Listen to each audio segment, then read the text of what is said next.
Welcome to the Show Me Podcast with your host, Jeff Livingston. Hey, everybody. It's Jeff Livingston. Welcome to the Show Me Podcast. And we're back with another one of our special at-home coronavirus editions.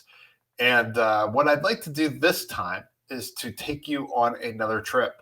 Last May, we took you to Olympic National Park. May have been at the end of April, actually. Now we're going to take you to Cuba. 4 years ago, I went to Havana specifically with 6 other DC area photographers, thanks to my good friend Joe Newman, who has been on this podcast. We'll put a link in the profile, as well as Nana Gaisi, who has also been on this podcast. And we all went down there. We had a great time. We created a book which was called 7 and 10, 7 photographers, 10 frames. What did they think of Cuba? How did they feel about it? What was their expression? And frankly, for me, it was a huge trip from a growth standpoint. I really enjoyed it. I shot a lot of beautiful photos, really had a great time, really came to fall in love with Cuba and Havana. The people there are fantastic. So what I think I'm going to do is kind of give you my own little perspective on it 4 years later. And so with that, I'm going to start with actually the last photo I took. I literally was walking back from a photo walk with Nana and Pablo, who was another friend that went with us. And I'll put a link to Pablo's stuff as well in there. And we were almost back to our hotel. I looked to my right and I saw this scene, which was these 4 men. I assumed they were playing cards or chess. And I call the photo "Play with Your Friends" or "Play a Game with Your Friends." It was just fantastic, beautiful light, really just illuminated them well. Obviously, they selected it because they were underneath that light, allowed them to see their game. The dog that's in there in the background, the beautiful different colors, the blues, the greens, the reds. It just really spoke to me about the fellowship and the spirit and the wonders that you have in Havana. The people there are just so warm, so friendly. It was amazing. They do not like their government very much. That becomes very clear as well. And I think really one of the travesties that's happened in the past few years under the current administration is a decision to turn away from allowing Americans to visit Cuba on a more widespread basis. They really enjoyed Americans coming down there, appreciated the income. I'm sure it's been devastating for them and that economy. So again, this photo, if I had to say one image that depicts the Cuban culture and specifically Havana, this would be it. One more thing before we move on with it. You'll notice in the photograph that there's a lot of decay. And 3 buildings a day when I visited were collapsing in Havana. And sometimes people would be in those buildings when they collapsed. So it was really not in good shape. The country really needed the economic input, the well-being that was coming from the dollars that were floating in to help rebuild the city. And they were doing that. I'm sure, again, that has negatively impacted the city and its recovery. This next photo shows a gentleman walking down the Malecon, as it's known, the walk on Havana Bay. And I love this. Again, you see the decay that's there, but also the gentleman just walking. He knew I was photographing him, but didn't really seem to care. For me, the scene on the Caribbean was just gorgeous, and the Gulf, just amazing. We were there all the time, walking up and down. You see these crazy, beautiful classic cars. You'll see plenty of classic cars today. And I think if you had to do one thing in Havana, it would be to walk the Malecon and spend some time there and see the culture. We have some more photographs coming from there, but this is really that island, beautiful sunrise in the big city, so to speak. And then this is, I believe, Morro Castle, and it's situated across from downtown Havana. It's a beautiful sunset, and it really kind of gives you the perspective of the new and then the old. And it in many ways reminds me of Europe with the Spanish castle. And of course, you have the soldier that's up there by the lighthouse. Um, this is really one of the most famous tourist spots. And it's also got one of those classic, I don't know what they call them, but the Jesus statues where, they have the depiction of Christ overlooking the city is nearby there as well. So there's a lot to do, and tourists love coming there. And then this next photo was also taken in the early morning, a different morning. This was, again, along the Malecon, some of the beautiful architecture that's on the riverfront. You can see it, just stunning. The old street lights, too. It's just really, really beautiful. And in the far distance on the right, you can see a classic car driving away. And this is what new Havana looks like, the revitalized Havana with American investment dollars or European. And then this is what the streets of Havana look like before they get resuscitated, if you would. You can see there's some vibrant color here and there. You can see there's some street life happening. It's still very early in the morning, probably about 7 a.m. And at the same time, there's decay everywhere. The streets are dirty. The sewage isn't working correctly, and there's water in the streets. It's just pretty amazing. Along the townhouses, you can see some of the ironwork there, the Romeo spikes to prevent people from going back and forth between the balconies. And of course, the balconies themselves, very much like New Orleans or in some cases, Charleston. I think it's kind of that Spanish influence, that architecture. It's just really kind of gorgeous. This next photograph is of my friend Sergio, who was our guide, and Sergio Mercante, and he was fantastic. This was the last night we were there, right before I took that photo with the gentleman playing their game. And Sergio is smoking a cigar. I don't think you can have a podcast about Cuban photography without having a gentleman smoking a cigar in there. It's very much part of their culture. And they're definitely trying to resuscitate the Cuban cigar industry in the United States. They were close. It was just a matter of time before the administration was going to let them in. And then, of course, we had the change between Obama to Trump, and that's all gone again. But Cuban cigars are fantastic, and they have many new brands that are not known to us that are local that they enjoy. And if you wanted to, you could tour a cigar factory and or a farm. We did not do that during our time there. It was an option. We chose not to. However, thanks to Sergio, he really gave us a great trip. We saw a lot of fantastic things. Saw a lot of fantastic people that we got to meet. And I am in his debt for that 5-day journey. And then this is Sergio's, I believe it's his stepdaughter, Diane. And this is her at that castle you saw earlier in the middle of the day. And I've just loved this photograph for a whole bunch of reasons. First of all, the people of Cuba are beautiful people. They have a whole diverse ethnic base, and it's really kind of indeterminable what people are or where they're from. And obviously, Diane's got a very exotic look. She actually became a photographer's model after this trip. And you can see why. I mean, it's just an incredibly dramatic looking person, just fantastic if you're a photographer, the cheekbones, et cetera, et cetera.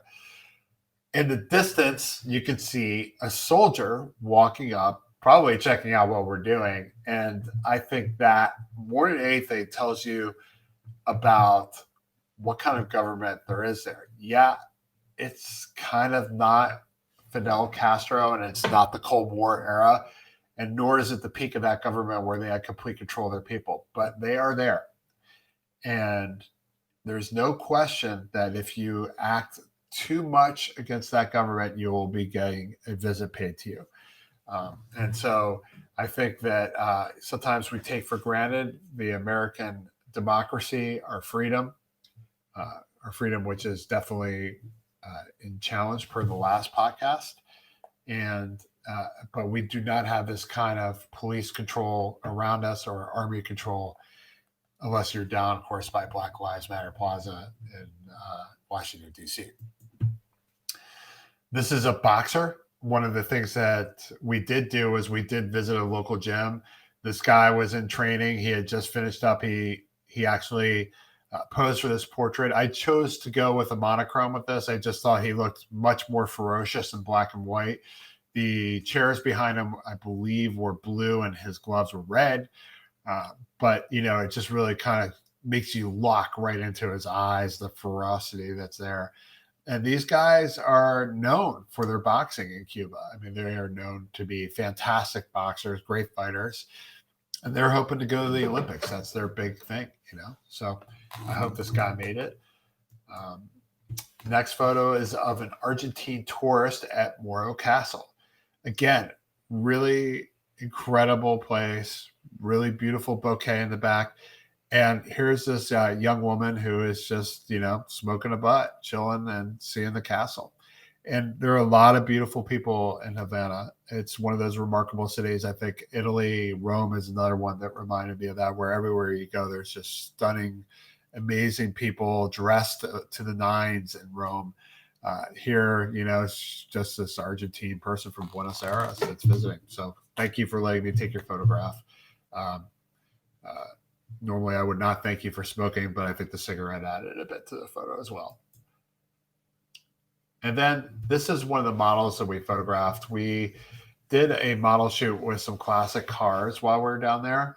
This is one of the classic cars. But again, same thing. Another person from Havana, very stunning and very warm. All the people there were just really amazing, approachable, really enjoyed talking, like talking about their culture, like sharing about what life is like in Havana. And this was no different. And of course, the cars are cool, man. They're not fun to ride in. You definitely miss those struts. You miss the ride you get in a 21st century car. The 1950s ride is not that, but it looks awesome and it looks cool. They just don't make them like that anymore. So really a beautiful photo. I love it. This wasn't one of the more popular ones, but this is one of the ones that spoke to me and made me feel great about Cuba. This gentleman was just hanging out on the street on a Friday night. Myself, Nana, and Pablo went for a late night photo walk in central Havana, which is not the best neighborhood. And this guy was willing to let me take his photograph really quick. And I'll tell you something, man. You see the weather on him, and I wonder whether or not he's actually closer to my age than you might think. If he was in the United States, he's probably a 70-year-old guy, but because the health system's not the same, it may be that he's just great early and is, maybe he's a fisherman or works outside. You just don't know. And of course, the half closed eye, really stark photograph, really shows you how life evolves in Cuba. And of course, look at his house, right? It's in decay. There are wires everywhere. It's not well lit. I think this photograph was shot at like 6400 ISO. The colors were horrific because of the ultraviolet lights that they were using. So I went black and white, and just a really stunning image. This next one, this guy was so pissed off at me that I took his photograph. And he's kind of like, I'm like, can I take your photograph? He goes, fine. You could just see it in his face. He's like, another damn tourist. What he was doing was guarding the parking lot from having the cars stolen. You can see there are classic cars. You can see there are more modern cars there. But they literally had folks there guarding personal property. And so, again, another sign of the way the deeper Havana is working. Yes, there are really beautiful things happening. Yes, there's a tourist culture in Havana. When Americans aren't allowed to go, they are visited by people on their various cruises. They have people from Europe visiting. But no, it's not necessarily a crime-free place. It's not necessarily the most safe place, and they have to protect their assets. And so they do hire folks like this guy here to make sure things are safe. But I do love the photo. I love the cigarette again. I think to me, it speaks a lot of volume about the culture of Havana at that time, the smoking, the whole 9 yards. And yes, the building is in decay again. Now this photo, I just love it. They're a little bit out of focus. They're sharp enough for me for a street photograph. You can see I probably hit the background a little bit better, but the passion of these two was so evident.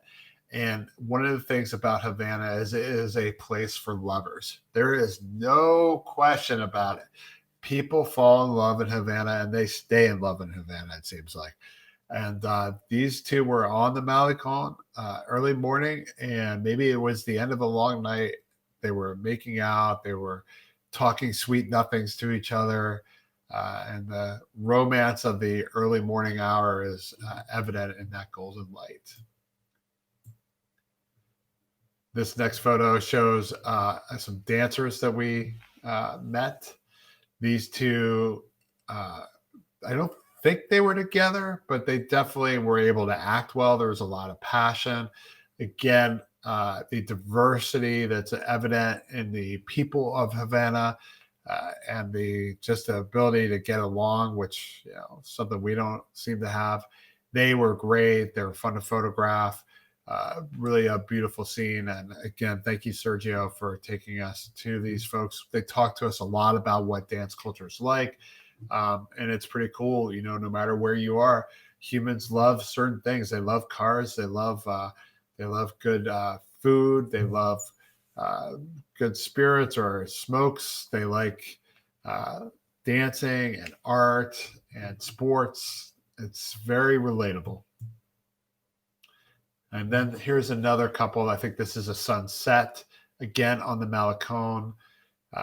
They were kissing before they had come up. I have another photo of that, but I've liked this one because of the intimacy of her kind of laying down in his lap, his arm around her, cell phone behind them, and they're watching the sun go down together. And, again, another really fantastic scene showing the culture of love that's there, and the Malecon being a central place of that.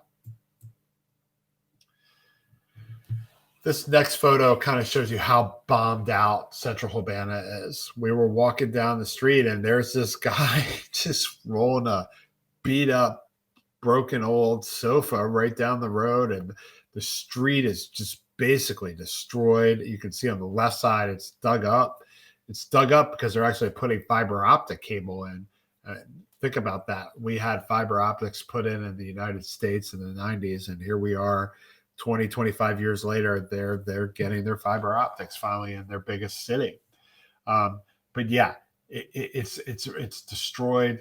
The light is harsh. You can see broken down classic cars in the background. He's sweating his brains out. He's bringing home this kind of treasure that he's found, something that's going to make something better for his house is what I imagine. And I think to me, this speaks again of the struggle of living in Havana when you don't have Yankee dollars flying all around you.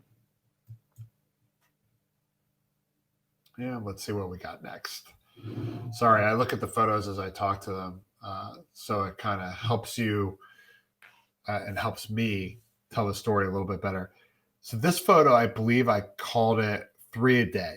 And this is a building that collapsed. You can tell that, again, the buildings around it are also in decay, and that there's probably going to be some significant work that needs to happen for this house to recover, for this neighborhood to recover. And believe it or not, this house was about 4 blocks away from the presidential palace. So Havana is not in good shape. It does need some major TLC, and it's probably something that they're going to be dealing with for decades unless there's some sort of significant governmental change that happens in Havana, because basically the cost of rebuilding the city far surpasses the resources that are available to them. One of the issues too that people seem to have with the government there is that even though that there's a lot of rehabilitation going into some of the buildings there, they feel like that the government and some of the more well-to-do folks that are associated with the government, the business folks, are pocketing the money rather than reinvesting it in the culture. And they will literally buy people out and send them out into the country and take over their property.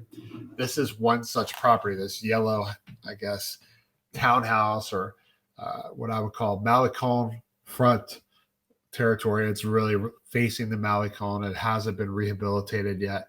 These guys are hanging out early morning. You can't tell, but it's slightly out of focus. It's just really shocking to see this building. And right next to it, the one on the right of the building to your left, the green, has been rehabilitated. I'm sure these guys are receiving offers. They probably have already been bought out, and somebody will rehabilitate that building and turn it into fine beachfront property. But until you get there, wow, just shows you, again, the poverty of Havana. This one, even though it's not in great shape, is a pretty well-known restaurant in Havana. You got to go up to the third floor. This guy's watching guard over it, just like the parking lot attendant.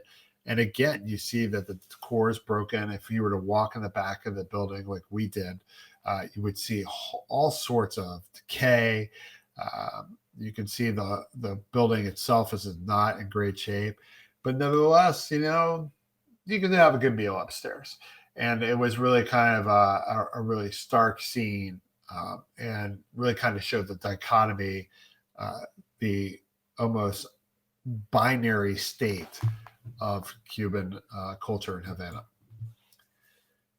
This next slide shows a woman on the street next to a Che Guevara mural. Now, keep in mind, this is not the United States. And so the views of some of the heroes of their revolution are completely different than our views of them. To Americans, Che was a criminal. He was killed by the CIA. But there is an element of Americans, particularly on the punk and towards the more left side, that saw Che as kind of somebody that was a victim of oppressionist American society. And believe me, that's how they see him in Cuba. They see him as a hero that was slayed by imperial Americans that were hoping to colonize Havana.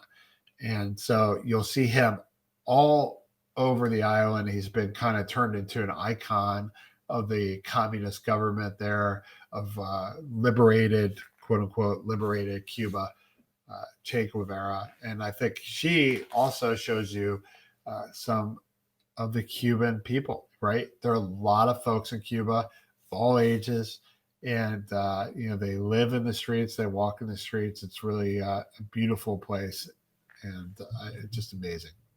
So, but look at the building, you again see the decay. This used to be a baseball stadium, no longer. And you can see that the stands are literally having holes in them with rebar coming out. The colors are still present, but they're grimy and dirty. The whole thing's messed up. There's tagging. There's a lot more graffiti actually throughout the stadium and underneath of it. And to the left, there's a field, and people are just working out in the field. Its day has come and gone. And this stadium will probably never, ever be functional again. They will probably have to tear it down and put something new up there. But what I want to say about this more than anything is this is probably a territory or a piece of land that will be revitalized because, again, it's right in front of the Malecon. So its proximity to the ocean, to the beachfront, makes it valuable property. So if Americans come back, it's probably going to get done. It may get done anyway. More beachfront property on the Malecon. Again, massive decay everywhere. You can see, if you look closely, on the bottom, towards the middle right, a gentleman walking the street. So that gives you some perspective next to the dumpster. But there's rubble right there. And this is the part between Old Havana and I guess it would be the western part of Havana, by the Malecon, which had not been redone yet. It was still in pretty bad shape. I walked 2 blocks in there, and I'll tell you what, I wouldn't go there at night alone. It was not safe feeling. So this, believe it or not, is the bunker that held missiles during the Cuban Missile Crisis with Kennedy. And wow, talk about a rich piece of history. And you could see all sorts of different, I guess, tagging that's gone on, although it's pretty nice tagging compared to some stuff that I've seen. Socialism is dead. Here's your revolution. The father, Patria Morto. Just beautiful. The lime green color is a little bit crazy, and it's really, really grimy. Let's look at another photo of that bunker. I think I have a second one. And you can see right outside there's some green, even though the light's extremely bright. I mean, we exposed for the bunker, obviously. But this was in the middle of like overgrown farmland. And we had to hike out there where it was technically a place you should not go. We had to hire a specific guy to go out there. It was myself and Pablo. And it was really kind of just amazing to see this little place in the middle of nowhere, which caused all of these problems. Just incredible, really. And there it is, history right before your eyes. This almost caused a nuclear war. Our next photo shows what I call the classic car corner, because you can see 3 classic cars. There's a Decay building next to a nicer apartment building, and some cooler colors in this one. But I think it's a good transition into the cars. The cars are old. They use the cars because they aren't getting new cars from America, and they haven't for some time. But they have this beautiful kind of Art Deco era look to them. And so what they do is they rehabilitate the cars. They have machinists that basically fix the engines or create new parts for the engines. Really just gorgeous, gorgeous, beautiful cars that are part of the tourist package. This one here was kind of left to decay. I love the Coke bottle shoved in the grill. But, this is kind of, again, in the middle of central Havana. And, hopefully that car will get rehabilitated. It may be too far gone, but these classic cars are everywhere. Now, this is probably more of your standard car. Here's a woman walking by it, again, in the back alley. Beautiful green. I don't know what that is. I think that might be a Plymouth. My dad can probably tell you. He'll probably comment and let you know. But this is a gorgeous car. We're going to zoom through these pretty quickly here. This is a taxi cab stand. A lot of cabs are these classic cars. They keep them, they maintain them, they charge Americans really more money to ride in these horrific feeling cars to be inside of them because they have no suspension. But you look pretty cool in them. Really beautiful. I love the oranges and the reds, the vibrancy of it. Here's another one. This is a Thunderbird. Man, this thing is just filthy, nasty, awesome. But, the car itself is probably privately owned. It doesn't look like it's in a cab state. And there's a young lady in the back waiting for whoever is inside getting whatever they're getting. This one is an old Ford. It's a taxi, a little panning action for you on the Malecon. I love it because of the color in the background. And of course, it's a cool shot because of all the motion that it conveys. These old babies go tearing down that road at about 50 miles an hour. And, I apologize for showing you so many cars, but it's just a big part of the Havana culture, particularly for tourists. And there's our friend, the model, again, in the car. I love this photo. I call it Super. And that's because I think it's a Super 88 car. You can see that on the back left. But it's really, really cool and shows that convertible, cool Art Deco, and now chromed up, I guess, repaired Havana vehicle. And finally, here's this dude that's another panning shot on the Malecon. Here's this dude in an old motorcycle, probably an 80s motorcycle with a sidecar, which is really a pretty nice ride for that culture. And, it's more modern than some of the other things. And he's just running. And I love the helmet that he has, which is kind of like I guess like almost a soldier's helmet, but it's got that red look, which has become a very popular look now for bikers. And just a cool ride, cool shot. It screams Havana.